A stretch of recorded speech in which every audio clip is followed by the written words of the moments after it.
설교 제목 다 같이 한번 읽겠습니다. 시작. 사랑에 빠진 게 죄는 아니잖아. 여러분 4년 전에 무려 김희애 씨를 주연으로 캐스팅하여 장안의 화제가 되었고, 그리고 한소희라는 배우를 일약 스타덤에 오른 드라마가 있습니다. 다 뭔지 아시죠? 뷰의 세계. 이제 막 부부를 뷰라고 많이 했잖아요. 사실 저는 솔직히 말해서 부부의 세계를 안 봤습니다. 그러니까 다 안 보고 짤로만 봤는데 가장 유명한 대사와 장면 하나만큼은 기억합니다. 그게 바로 오늘 설교에 등장하는 대사죠. 이거를 쓰려고 제가 4년을 기다려왔습니다. 자, 극 중에 여러분들도 다 아시는 것처럼 조태호라는 남편이 아내의 친구들과 함께 아내를 속이고 예쁘고 젊은 여자인 여다경 씨를 만났죠. 그리고 만난 것뿐만 아니라 어떻게까지 했죠? 임신을 시켰습니다. 그리고 그 여다경 씨의 부모님의 집에 초대가 되어서 이 지선우 씨였나요? 지선우? 아무튼 그가 이제 남자를 보고 막 책망을 합니다. 그리고 부모님한테도, 그리고 이 아내한테도, 아내가 아니라 내연녀에게도요. 얘 임신했다. 부모님도 그거 알고 있냐? 그때 조태호가 정원으로 나오죠. 그리고 김희애 씨한테 오늘 설교 제목인 명대사를 날립니다. 사랑에 빠진 게 죄는 아니잖아. 이게 수많은 짤을 탄생시키고 이게 수많은 밈을 만들었습니다. 여러분 어떻게 생각하세요? 죄일까요? 죄가 아닐까요? 죄라고 생각하십니까? 이게 2020년에 나온 드라마입니다. 우리나라에서 간통죄가 2015년 2월 26일 헌법재판소의 결정으로 인해서 폐지가 되었습니다. 죄일까요? 아닐까요? 죄죠. 그리고 아까 원나잇은 간음이라고 이야기했던 박기송 대님 죄가 아니라고 했습니다. 그렇다면 간통죄가 성립이 안 되면 죄가 아니고, 사람들이 생각했을 때 이 부부의 세계는 왜 저래? 사랑에 빠진 게 죄는 아닌데, 이렇게 접근을 해야 될까요? 저는요 10계명의 10가지 계명 중에서 그리스도인들이 가장 많이 어기는 계명이 어쩌면 오늘 7계명이라고 생각을 합니다. 전 세계적으로 심지어 전 연령에 걸쳐서 성적인 영역이 굉장히 무너졌기 때문입니다. 오늘 설교를 통해서 3가지를 다루고 싶은데요. 첫 번째, 간음이 무엇인지. 그리고 두 번째, 하나님은 간음을 왜 금지하시는지. 그리고 마지막으로 우리는 간음을 어떻게 이겨낼 수 있는지 함께 나눠보도록 하겠습니다. 먼저 10계명은요 여러분들에게 누차 말씀드린 것처럼 출애굽기 20장과 신명기 5장에 2번 등장합니다. 근데 이 안식일과 같은 계명은 조금 차이가 있지만, 오늘 우리가 함께 나누는 간음하지 말라는 단어 모든 것이 똑같습니다. 그냥 간음하지 말라, 복사 붙여넣기 수준이에요. 지난주와 마찬가지로 뭐뭇을 하지 말라, 부정문의 로라는 단어와 간음하다인 의미인 나아프의 변형인 티느아프라는 단어가 붙인 것입니다. 이 간음, 이 나아프라는 단어가 구약 성경에 34번 등장합니다. 근데 모세오경에서는 10계명을 제외하면은 딱 한 번만 등장합니다. 창세기, 출애굽기, 레위기, 민수기, 신명기에서 10계명에 쓰인 간음이라는 단어 말고는 딱 한 번밖에 등장하지 않아요. 어디냐? 레위기 20장 10절입니다. 이 성경을 우리가 개역개정으로 한번 보도록 하겠습니다. 한번 읽어볼까요? 시작. 간음하는 자는 그 간부와 음부를 반드시 죽일지니라. 아멘. 한 남자가 남의 아내 혹은 그 이웃이 된 사람의 아내와 성적인 관계를 맺는 것, 반대로 한 여자가 남의 남편, 이웃의 남편과 성적인 관계를 맺는 것이 구약 성경에서 율법적으로는 간음입니다. 여러분, 이 말이 되게 당연한 것 아닌가라고 생각하실 수 있지만요, 율법에서 간음의 핵심은요 결혼이라는 전제가 반드시 들어가야 됩니다. 뭐를 전제로요? 결혼을 전제로요. 예를 들면 처음 이 10계명이 등장했을 때 사회는요 일부 다처제가 허용되는 사회입니다. 실제로요. 고대 근동에서 일부 다처제가 실제로 허용이 됐다고요. 그리고 간음의 대상에 처녀나 여자 노예들과의 성적인 관계가 허용이 됐습니다. 이거를 간음이라고 이야기하지 않아요. 예를 들면 여종과 관계를 맺으면 남자는 속건 제사를 하나님께 올려드리면 이것이 용서받았습니다. 또한 결혼하지 않는 처녀와 성관계를 맺었을 경우 신부의 아버지에게 50세겔을 지불하고 그 여인을 아내로 받아들이면 이 남자는 간음죄가 성립되지 않았습니다. 고대 근동에서 여성의 지위나 권위라는 것은 존중과 보호를 받지 않았던 시대였기 때문입니다. 그것을 간음으로 결정하지 않았다고요. 그래서 구약 성경에서 말하는 간음하지 말라는 우선적으로 이웃의 결혼과 가정을 보호하는 것입니다. 뭐라고요? 이웃의 결혼과 가정을 보호하는 것이다. 이게 첫 번째 간음하지 말라의 1차적인 계명입니다. 이웃의 결혼과 가정을 절대로 파괴하지 마라. 그 두 번째는 뭘까요? 당연히 본인의 결혼이죠. 너의 결혼과 너의 가정을 보호해라. 이것이 간음하지 말라의 두 가지 압축된 의미입니다. 이를 설명하기 위해서 성경에서 말하는 결혼이 무엇인지를 잠시 여러분과 함께 나누고 싶습니다. 여러분, 이 세상에는 인간이라는 종족만 있는 것이 아닙니다. 포유류도 있고요, 조류도 있고요, 곤충, 동물, 다양한 생물들이 존재합니다. 근데요, 이 수많은 생물들이 이 세상에서 번식을 위해서 짝짓기를 하죠. 근데 여러분, 좀 의아하지 않습니까? 강아지는요, 다른 강아지랑 짝짓기를 한다고 해서 이 강아지 새끼 이거 간음했네, 이렇게 이야기하나요? 아니요, 이렇게 이야기하지 않습니다. 혹은 오랑우탄, 혹은 곤충, 이 모든 존재들에게 저 자식 한 여자만 사랑해야지, 한 암수만 사랑해야지, 한 수컷만 사랑해야지, 이렇게 비난하세요? 그 어떤 존재에도 이렇게 이야기하지 않습니다. 왜냐? 오직 인간에게만 결혼이라는 제도가 있기 때문입니다. 오직 한 아내와 한 남편을 두고 매너와 질서를 지키고 짝짓기를 하지 않습니다. 동물은, 그들은 그저 번식을 위해서 관계를 할 뿐입니다. 그러나 사람은 다릅니다. 사람에게는 제가 방금 말씀드린 대로 유일한 제도가 있습니다. 바로 결혼이라는 제도죠. 부부 관계는 부모 자식 간의 관계와는 전혀 다릅니다. 부모와 자식 간의 관계는 선택하는 것이 아닙니다. 자연적인 관계입니다. 물론 입양은 예로 들겠습니다. 그러나 부부의 관계는 자연적인 관계가 아닙니다. 무슨 관계일까요? 약속의 관계입니다. 신혼 성도님, 나중에 약속의 관계에 접어들게 됩니다. 먼저 자연적으로 이 사람과 짝짓기를 하는 게 아니라 먼저 약속을 선언한다고요. 성경은 이것을 뭐라고 하냐? 언약이라고 표현합니다. 뭐라고요? 언약이다. 목사님들이 집례하는 결혼식을 여러분들이 다 가본 적이 있을 겁니다. 대부분 혼인 예배, 혼인 예식이라는 표현을 쓰죠. 이때 목사는 그냥 우리 결혼합시다, 잘 살고 잘 먹고 부모님한테 용돈 잘 드리고 바람 피지 말고, 이런 말만 하지 않아요. 자, 신랑과 신부 두 사람에게 꼭 목회자는 예배 형식으로 결혼을 한다면 물어보게 되어 있습니다. 그 질문이 뭡니까? 박수현 성도님, 평생 음식물 쓰레기를 잘 버리십시오, 이런 거 물어보나요? 아니요, 물어보지 않습니다. 청소를 잘 하십시오, 이런 거 그냥 우스갯소리로 합니다. 그러나 이 문구를 여러분 들어본 적이 있을 겁니다. 죽음이 갈라놓을 때까지 어떤 상황이 찾아와도 오직 상대방에게만 순결을 지키시겠습니까? 상대방에게만 신실하겠습니까? 이것에 맹세할 수 있습니까? 이때 여러분, 신랑이나 신부가 아멘을 안 하면 그 결혼을 목사는 집례해서는 안 됩니다. 이 맹세를 누구한테 하는 것입니까? 대부분의 사람들은 파트너에게 하는 거라고 생각합니다. 맞아요. 나의 신랑 될 사람과 신부 될 사람에게 이 맹세를 하는 거라고 생각을 합니다. 그러나 이 혼인 예배에서 이 목회자와 그리고 사람들 앞에서 이 사람들이 가장 먼저 맹세하는 대상은 하나님이십니다. 내가 이 상대를 끝까지 사랑하겠습니다, 내가 이 상대에게 신실하겠습니다, 이 맹세를 가장 먼저 1차적으로 하는 대상은 누구라고요? 하나님이시라고요. 이제 우리 부부는 하나님께서 구별하신 관계를 지키겠다고 선언하는 것, 이것이 바로 결혼입니다. 그래서 항상 등장하는 성경 구절이 예수님께서 직접 말씀하신 마가복음 10장 6절에서 9절입니다. 제가 한번 읽어볼게요. 그러나 하나님께서는 창조 때부터 사람을 남자와 여자로 만드셨다. 그러므로 남자는 부모를 떠나서 자기 아내와 합하여 둘이 한 몸이 된다. 따라서 그들은 이제 둘이 아니라 한 몸이다. 마지막 이 부분을 한번 읽어보겠습니다. 시작.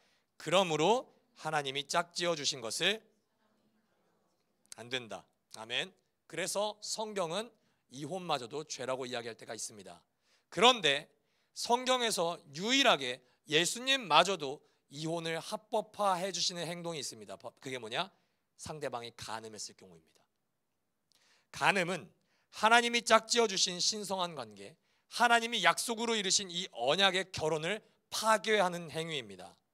간음은 단순히 성적 윤리의 범주 안에 있는 죄악이 아니라 하나님의 권위에 도전하는 죄악이기에, 여러분 제가 지난주에 말씀드렸죠. 하나님이 사형을 허락하시는 죄악이 4가지가 있는데, 첫 번째 하나님에 대한 우상 숭배, 두 번째 사람을 살해한 죄, 세 번째 사람을 유교한 죄, 마지막으로 등장하는 하나님이 사형을 선언하는 죄악, 이렇게 행동했을 경우에 돌로 쳐서 죽여야 된다라고 말씀하시는 죄악이 바로 간음죄입니다.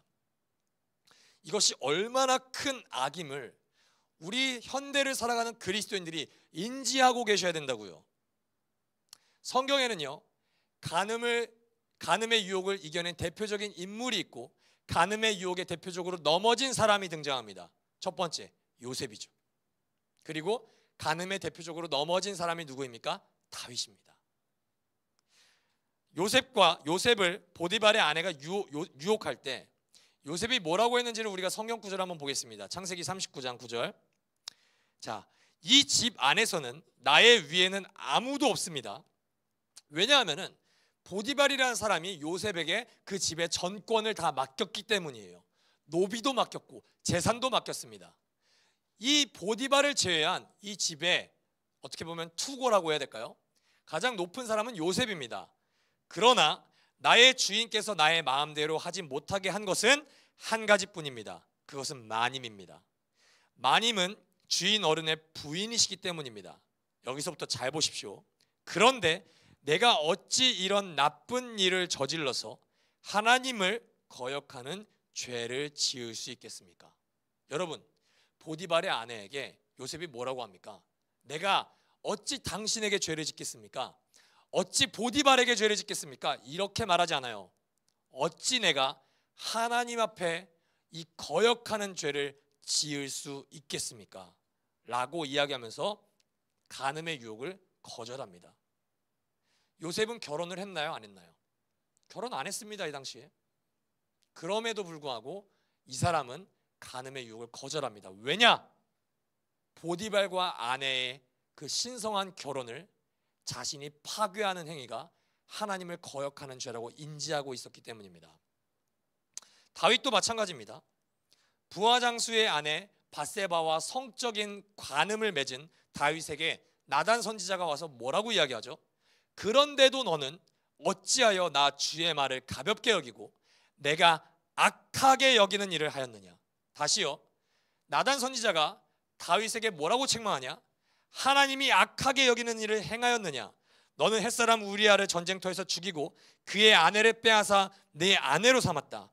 너는 그를 암몬 사람의 칼에 맞아 죽게 하였다.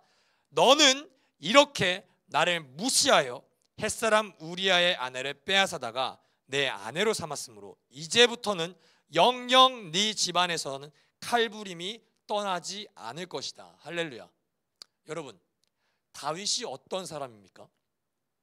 성경에서 입지전적인 인물이에요. 이스라엘의 국기가 지금 뭔지 아세요? 다윗의 별이 그려져 있어요. 그리스도 메시아를 예표하는 사람 중에 한 명이 돼야 되는 사람인데 이 사람이 간음을 저질렀습니다. 여러분, 이 사람에게 아내가 몇 명 없었습니까? 아내 많았어요. 근데 하나님이 부하장수 우리아의 아내를 탐한 그 결혼을 파괴하고 우리아를 살해의 죄까지 일삼는 이 다윗에게 하나님 뭐라고 선언하시죠? 이제부터 너의 집안에는 영영 칼부림이 떠나지 않을 것이다. 여러분, 이 하나님의 징계와 선포가 실제적으로 일어납니다. 간음은요, 신성한 결혼을 깨는 일입니다. 이 간음은 여호와께 행하는 가장 절대적인 악 중에 하나입니다. 여러분, 욕망이 이성을 초월할 때 간음은 반드시 발생하게 됩니다. 다시요, 인간의 욕망이 인간의 이성을 초월할 때, 예를 들면 부동호입니다. 부등호. 이 욕망이 이성보다 커질 때 간음이 발생합니다. 1차적으로 성경은 결혼한 남녀 부부가 아닌 모든 성관계를 허락하지 않습니다. 이 문장을 꼭 기억하십시오. 성경은 뭐라고요? 부부가 아닌 모든 성관계를 금지하십니다. 예를 들면 이겁니다. 아까 기성도님이 이야기하신 결혼 전의 원나잇, 결혼한 사람을 원나잇이라고 표현하지 않죠. 첫날 밤이라는 표현을 하죠.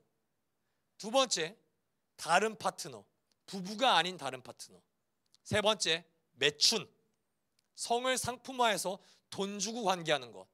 그리고 동성 성관계마저도 하나님은 간음의 범주 안에 집어넣으십니다. 이 모든 이 성적인 관계는 하나님이 진노하시고 벌하시는 음행입니다. 여러분, 지금 예배를 드리고 계시는 모든 라이트하우스에 있는 예배자들에게 제가 강력하게 권면합니다. 부부가 아닌 모든 사람과 성관계 하지 마십시오. 왜 아무도 아멘을 안 하십니까? 아멘이시죠? 세상은 이미 다 하는데요. 목사님, 우리는 결혼할 사이예요. 하지 마세요. 결혼하고 하세요. 세상의 문화에 뒤처진다. 아유, 너 빼고 다 해. 교회 다니는 사람들도 하던데, 이 말에 속지 마세요. 혹시 여러분 중에 혼전 순결을 못 지키신 분들도 있을 수 있습니다. 지금부터라도 자기 몸을 거룩하게 하나님 앞에 구별하십시오. 어떤 사람들은 저한테 이렇게 말해요. 아니 목사님, 실제로 제가 제주도에 있을 때 학생이 저한테 했던 말입니다. 목사님, 왜 이러세요? 저한테는 성적 자기 결정권이 있어요. 제가 고등학교에서 배웠다고요. 성교육 시간에 분명히 선생님이 우리에게 성적 자기 결정권이 있으니까 피임 잘하면 된다고 했어요. 여러분, 진짜 죄송한데요, 교육은 학교에서 배우는 것일 수 있지만 질서는 하나님이 세우십니다.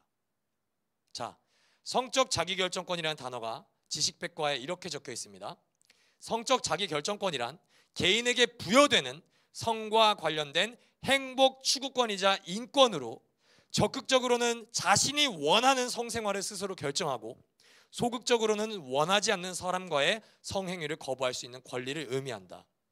헌법재판소의 판례는 성적 자기결정권을 각인 스스로 선택한 인생관 등을 바탕으로 사회 공동체 안에서 각자가 독자적으로 성적관을 확립하고 이에 따라 사생활의 영역에서 자기 스스로 내린 성적 결정에 따라 자기 책임하에 상대방을 선택하고 성관계를 가질 권리를 의미하는 것이라고 정의하고 있다. 이게 네이버 나무 위키 두산 지식백과에 기록된 성적 자기결정권이라는 단어의 의미입니다. 여러분, 저는 이거에 도전합니다. 그리스도인이라면 성생활은 절대 사적이라고 말해서는 안 됩니다. 다시요, 여러분들이 교회를 다니는 그리스도인이라면 여러분들의 성생활이 사적이라고 평가해서는 안 됩니다. 성경은 성적인 성관계가 공적이라고 이야기합니다. 왜냐? 하나님이 지어주신, 하나님이 허락하신 결혼이라는 제도에서만 이루어지는 영역이기 때문입니다. 제가 아까 말씀드렸죠. 성경이 범위하는 안전한 성적인 관계는 오직 하나님 안에 약속한 부부에서만 허락된다고요. 그래서요, 만약에 이 부부의 성생활을 벗어날 때 우리는 어떠한 사건들과 어떠한 현상들을 맞닥뜨리게 되냐면은 우리 가정이 파괴되고 그리고 상대방의 가정이 파괴되는 것을 눈으로 직접 보게 됩니다. 여러분, 근데 그거 아세요? 우리가 살아가는 이 사회를 이루는 가장 최초의 단위가 뭔지 아십니까? 가정입니다. 가정이 없이는 사회가 이루어지지 않습니다. 가정이 없이는 국가가 이루어지지 않습니다. 근데 이 가정을 이루는 최소한의 단위가 뭡니까? 부모입니까? 아니요. 부부로부터 시작합니다. 성경은요, 인류의 역사를 부모로부터 시작하지 않아요. 부모이신 하나님 앞에 부부로부터 시작합니다. 그래서요, 부부가 깨지는 것은 단순히 한 가정이 깨지는 것으로 끝나지 않습니다. 사회가 깨지는 것의 시초가 바로 가정이 깨지는 것입니다. 고린도전서 6장 18절부터 20절의 말씀을 우리가 함께 읽겠습니다. 시작. 음행을 피하라. 사람이 범하는 죄마다 몸 밖에 있거니와 음행하는 자는 자기 몸의 죄를 범하느니라. 너희 몸은 너희가 하나님께로부터 받은 바 너희 가운데 계신 성령의 전인 줄을 알지 못하느냐? 너희는 너희 자신의 것이 아니라 값으로 산 것이 되었으니 그런즉 너희 몸으로 하나님께 영광을 돌리라. 아멘. 여러분, 저는요, 인권이라는 단어를 제가 참 좋아하는 단어이거든요. 그런데 이 인권은 어떤 단어로 우리가 해석해야 되냐면은 하나님이 보시기에 가장 아름다운 인간의 상태를 인권으로 해석해야 됩니다. 내가 내 마음대로 좋은 상태가 아니라 하나님이 보시기에 그 지으신 그 가장 아름다운 창조의 아름다움, 그 사람을 지으실 때 보시기에 심히 좋았다. 그게 인간이 누릴 수 있는 가장 완벽한 권리입니다. 사랑하는 여러분, 음행의 범주는 뭐라고 말씀드렸죠? 남녀 부부가 아닌 모든 성관계는 음행입니다. 꼭 기억하십시오. 여러분들이 부부라는 범주에 들지 않았다면 여러분들의 성관계는 모두 음행입니다. 그것이 동성 간의 관계든 이성 간의 관계든. 이게 굉장히 위험한 범죄인 이유는요, 성경에서 유일하게 자기 몸에 죄를 새기는 일이라고 하나님께서 고린도전서에서 선언하기 때문입니다. 뭐라고요? 자기 몸 밖에 죄를 새기는 것이 아니라 자기 몸 안에 문신처럼 죄를 새기는 음행이라고요. 여러분, 이 성적인 쾌락에 중독된 사람들은요, 이 몸이 쾌락을 추구하게 변합니다. 좀 더 자극적인 관계를 추구하게 변합니다. 그래서요, 내가 혹시 이 사람과 쾌락의 관계를 갖고 있는데 이 쾌락이 만족스럽지 않으면 더 큰 쾌락을 가져다 줄 사람을 찾아다니기 시작합니다. 김기성 목사님은요, 간음과 음행을 이렇게 정의했습니다. 타자를 물화시키는 것, 타인을 물건화시키는 것이요, 이 사람을 인격적인 존재로서 거룩하게 대하는 것이 아니라 이 사람을 그저 상대방을 내 쾌락을 위한 도구로 이용하고 이 도구로 전락시켜버리는 것, 이것이 바로 간음의 가장 무서운 것입니다. 타인을, 인간을 도구화시키는 것이 간음의 시작입니다. 사랑하는 여러분, 성경적인 성적 자기 결정권은요, 내가 관계 맺고 싶은 사람과 관계를 맺고 안 맺고가 아닙니다. 하나님이 보시기에 거룩한 관계를 맺는 것, 그게 우리가 추구해야 할 성적인 그리스도인의 결정권이죠. 그 결정권은 나에게 있는 것이 아닙니다. 하나님께 있는 것입니다. 하나님께서 허락하신 배우자와만 관계하는 것, 그것이 간음에서 벗어난 오직 유일한 성경적인 성적인 관계입니다. 사랑하는 여러분, 우리의 몸은 우리의 것이 아닙니다. 우리 안에 거하시는 성령님이 거하는 우리는 성전입니다. 여러분, 우리가 오늘 처음으로 불렀던 당신은 하나님의 거룩한 성전, 여러분 이 가사 기억하십니까? 내 안에 성령이 계십니다. 내가 다른 사람들과 관계할 때 이 성령 안에서 성령이 기뻐하시는 관계일지 성령이 근심하고 진노하시는 관계일지를 기억하십시오. 내 몸을 그리스도께서 뭐라고 찬양 가운데 우리가 불렀습니까? 거룩한 신부입니다. 내 몸은 하나님의 성전인 동시에 거룩한 그리스도의 몸이라고요. 그렇기 때문에 여러분, 이 몸을 통하여 하나님을 욕되게 하지 마시고 하나님께 영광을 올려드리십시오. 할렐루야. 그렇게 생각했을 때 우리는 이런 생각을 할 수가 있습니다. 뭐냐? 단순히 이제 결혼해서 부부끼리만 성관계를 하면 나는 이제 간음에 빠질 염려가 없지 라고만 7계명을 해석하면 오해입니다. 그래서 제가 오늘 마태복음까지 읽은 거예요. 마태복음 5장 27절에서 28절 우리 다 같이 읽어보겠습니다. 시작. 간음하지 말아라 하고 말한 것을 너희는 들었다. 그러나 나는 너희에게 말한다. 여자를 보고 음욕을 품는 사람은 이미 마음으로 그 여자를 범하였다. 성경 구절 띄워주십시오. 간음하지 말아라 하고 말한 것을 너희는 들었다. 그러나 나는 너희에게 말한다. 여자를 보고 음욕을 품는 사람은 이미 마음으로 그 여자를 범하였다. 여러분, 예수님께서 정의하는 간음의 범주가 어디까지죠? 육체적인 것까지입니까? 아니요. 우리의 내면에서 일어나는 마음까지입니다. 다시요. 우리는 생각했을 때, 목사님, 좋아요. 이제 저 결혼하고 이제 아내와 남편과만 성관계 할게요. 그러니까 저는 이제 간음하지 말라는 계명을 완벽하게 지켰죠? 아니요. 예수님 뭐라고 하십니까? 마음의 영역까지 여인을 보고, 여인의 입장에서는 남자를 보고 음욕을 품는 것 또한 간음이다. 여러분, 저는요 이 말씀을 가끔 볼 때 숨이 막힙니다. 미친 거 아니야? 이게 가능한가? 아니 진짜로 지나가는 여자 혹은 우리가 예를 들어볼게요. 우리가 바다를 가거나 수영장에 갔을 때 진짜 좀 노출을 보면서 우리가 음욕을 품는 것마저도 간음이라고 해야 되나? 여러분, 간음이라고 예수님은 명하세요. 그래서요, 저는 오늘 설교 마지막으로 간음을 예방하는 3가지 방법을 제시하고 싶습니다. 첫 번째, 마음을 지키기 위해서는 보는 것을 먼저 주의하셔야 됩니다. 다시요, 여러분들의 마음을 지키기 위해서는 보는 것부터 주의하셔야 됩니다. 여러분, 밧세바를 이름도 모르고 성도 모르고 얼굴도 모르는데 간음이 가능합니까? 아닙니다. 다윗이 밧세바를 범하기 전에 왕궁에서 거닐면서 옥상에서 그 여인의 목욕하는 장면을 봅니다. 저는요, 과연 다윗이 그 하루만 그 여인을 관찰했을까? 저는 합리적인 의심을 하고 싶습니다. 그렇지 않았을 겁니다. 매일 날마다 어떻게 하면 그 여인을 볼 수 있을까? 마음으로 집착했을 겁니다. 여러분, 이 실제적인 보는 것이 우리의 마음을 형성합니다. 그리고 그 마음이 결국에 우리의 간음의 행동까지 일으킵니다. 우리가 살아가는 이 현대에서는 자극적인 컨텐츠들이 너무 미디어에 널려 있습니다. 보는 것이 곧 나의 정체성을 만들어 간다고 이야기해도 전혀 이상할 것이 없는데, 예능, 드라마, 광고, SNS, 너나 할 것 없이 성을 아름다운 것이 아니라 쾌락적이고 음란한 것으로 왜곡시켜서 보여준다고요.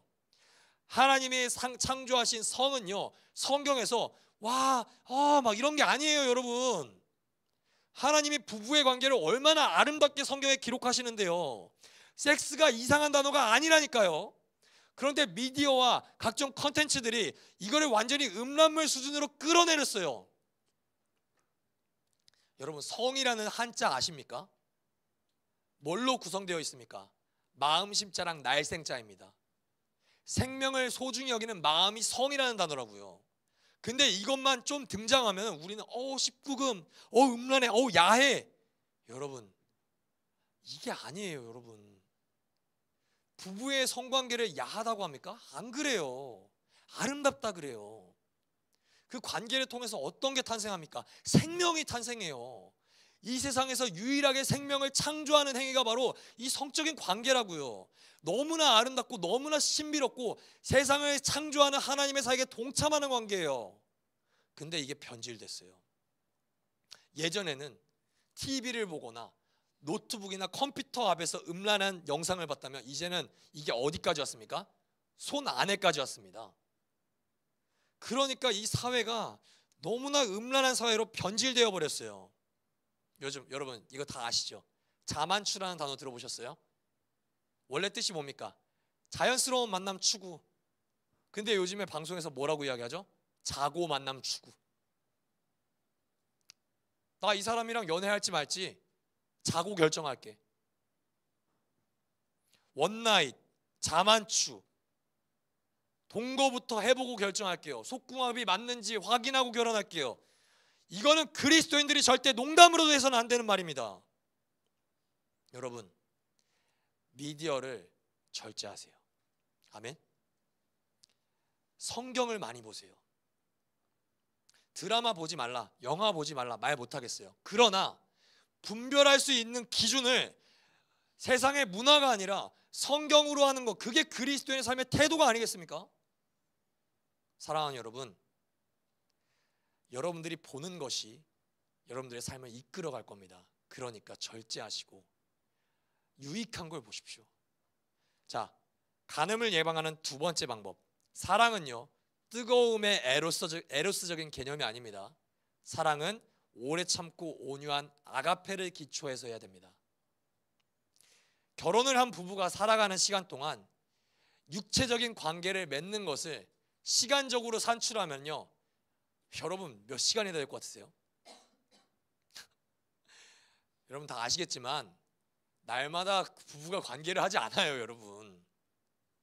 그렇다면 일평생 부부로 살아가면서 이 관계를 무슨 스탑워치로 타이머로 재봤을 경우에 진짜 살아가는 시간 속에서 별로 안 됩니다. 평생을 합쳐봐요. 시간상으로 진짜 1년이나 될까요? 안 될걸요? 미친 거 아닙니까? 그렇게 우리가 체력이 좋지 않아요, 여러분. 심지어 부부가 성적인 관계를 할 때도 마음이 동화되지 않고 관계를 할 수도 있습니다. 실제적으로 결혼을 지키는 것은요, 육체적인 결합이 이루어지지 않는 대부분의 시간 속에서 어떻게 마음으로 한 몸을 이루냐에 따라 달려 있습니다. 어떻게 서로 다른 부부가 가늠하지 않고 평생을 살아감에 있어서 한 마음으로 한 몸을 이룬 것처럼 일상을 살아갈 수 있을까요? 답은 뻔합니다. 사랑입니다. 근데 그 사랑이 무슨 사랑이냐? 에로스적인 뜨겁고 애틋한 그런 사랑이 아니라 아가페적인 사랑이에요. 사랑은 오래 참고 온유하며 라고 고린도전서 사랑장은 시작합니다. 사랑은 뜨겁고 열정적이고 격렬하다, 이런 문장으로 시작하지 않아요. 오래 참고 온유하며 자신을 주장하지 않고, 이것이 사랑의 정의를 시작하는 문장입니다. 김홍신 씨는 흔들려도 너는 세상의 중심에 있다라는 에세이에서 이렇게 표현했습니다. 아무리 불같이 뜨겁게 사랑을 하여도 남녀가 평생토록 사랑한 기간을 합치면 불과 3개월, 부부가 아무리 참고 참아도 갈등을 겪고 싸우는 기간은 불과 3년. 그렇다면 나머지 30년의 부부 생활은 과연 어떤 세월일까? 30년 플러스 알파가 될 수 있겠죠. 역시 흔들려도 인내하고 용서한다는 그것이다. 사람은 죽을 때 꼭 세 가지를 후회한다. 그때 좀 참을 걸, 그때 좀 베풀 걸, 그때 좀 사랑할 걸. 그렇다면 지금 당장 우리가 할 일은 무엇인가? 흔들려도 참고 용서하며 사랑할 일이 아닌가? 사랑하는 여러분, 30년 혹은 더 긴 부부 생활이 가능한 것은 뜨거운 사랑이 아닙니다. 나에게 상대방을 맞추는 사랑도 아닙니다. 상대방을 위하여 나의 삶을 희생하고 포기하고 인내하는 아가페적인 사랑이 결혼 생활을 유지할 수 있다는 겁니다. 이 문장을 오해하지 않았으면 좋겠습니다. 그냥 무조건 참으시라는 것이 아닙니다. 그런 결혼 생활은 여러분에게 부담과 짐받게 되지 않습니다. 아가페의 사랑으로 인내하면서 우리는 부부라면 에로스적인 사랑을 추구해야 된다고요. 에로스적인 사랑이 24시간 내내 있다면 그것은 이상한 거예요. 그렇다고 삶의 평생 가운데 에로스적인 사랑이 하나도 없다면 그건 더 이상한 거예요. 서로를 인내하는 과정 가운데 이 사람의 아름다움을 발견하고 추구하기 위해서 사람을 오랫동안 아름답게 봐야 된다는 사실입니다. 사랑하는 여러분, 연애를 해보시고 신혼을 겪어보신 분들 다 아시죠? 그 뜨거움은 금방 사라집니다. 그러나 우리는 상대방을 긴 시간 동안 보면서 내가 연애했을 때, 내가 신혼 때에는 미처 발견하지 못했던 사람의 내면의 아름다움을 발견하게 되어 있습니다. 사랑하는 여러분, 오늘 꼭 기억하십시오. 사랑은 오래 참는 것으로 시작하는 겁니다. 우리 마지막으로 간음을 이겨낼 수 있는 마지막 방법입니다. 우리를 용서하신 하나님의 용서와 사랑을 기억하십시오. 첫 번째, 두 번째보다 이게 가장 중요한 간음을 이기는 방법입니다. 요한복음 8장을 보면은 여러분들이 모두 아는 사건이 하나 등장합니다. 간음한 현장에서 붙잡힌 여인을 바리새인과 서기관들이 예수님 앞에 끌고 옵니다.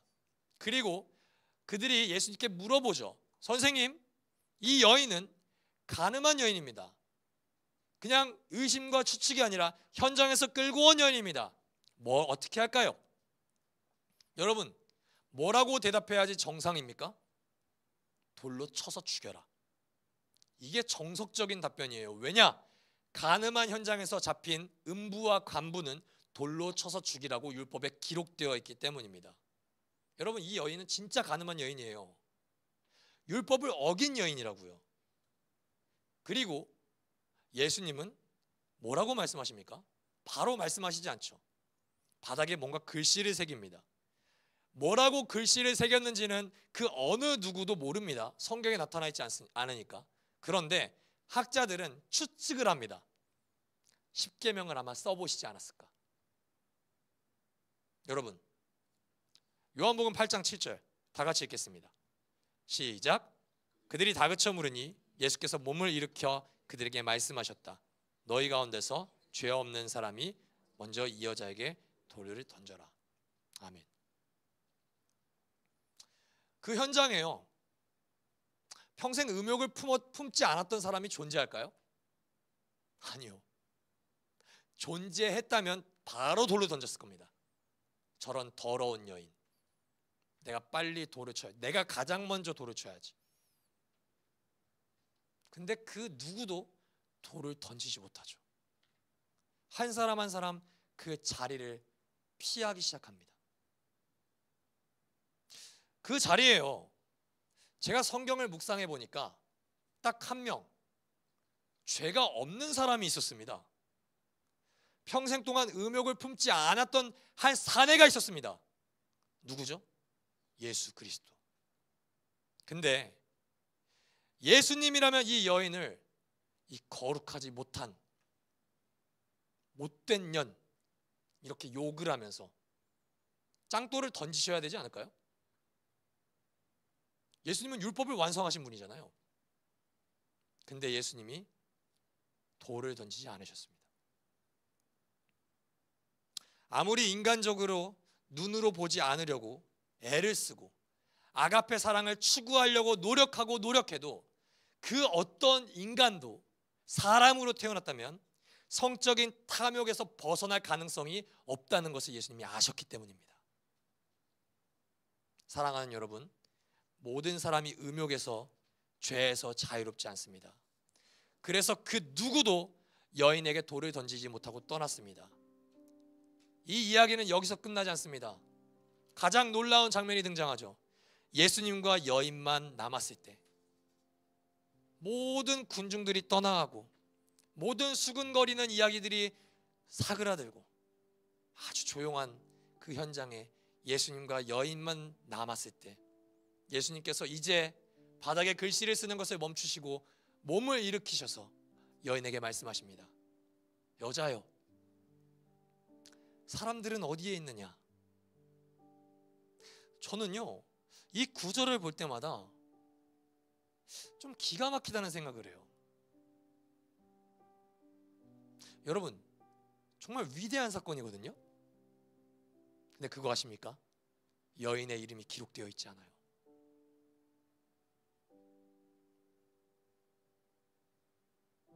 만약에 이름이 기록됐다면 수많은 사람들이 그 여인에게 주홍 글씨를 썼을 겁니다. 이 여인은 땡땡땡은 가늠한 여자입니다. 성경이 존재하는 주님이 재림하시는 그날까지 그 여인의 이름은 가늠이 꼬리표처럼 따라다녔겠죠. 근데 이름이 등장하지 않습니다. 여자가 대답하죠. 주님, 한 사람도 없습니다. 예수님께서 말씀하십니다. 나도 너를 정죄하지 않는다. 정죄의 권한이 있으신 예수님께서 여인을 정죄하지 않고 여인을 놓아주십니다. 그리고 한마디를 마지막으로 하시죠. 이제부터 다시는 죄를 짓지 말아라. 할렐루야. 주님의 용서와 사랑이 이 여인을 죽음과 정죄와 음욕으로부터 완벽하게 해방시켰습니다.